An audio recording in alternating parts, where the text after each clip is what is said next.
बिस्मिल्लाहिर्रहमानिर्रहीम। अस्सलाम वालेकुम। BBC 11 हेडलाइंस न्यूज़ स्टूडियो से मैं हूं सबा मुनीर।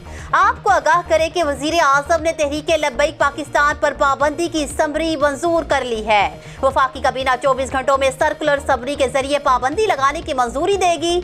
समरी में है कि तहरीक लबीक की पुरतशद्दुद कार्रवाइयों से 2 पुलिस एहलकार शहीद और 580 जख्मी हुए। कानून नाफिज करने वाले इदारों की 30 गाड़ियों को नुकसान पहुंचाया गया। तहरीक लबीक के 2063 कारकुन गिरफ्तार और 115 FIR दर्ज की गई।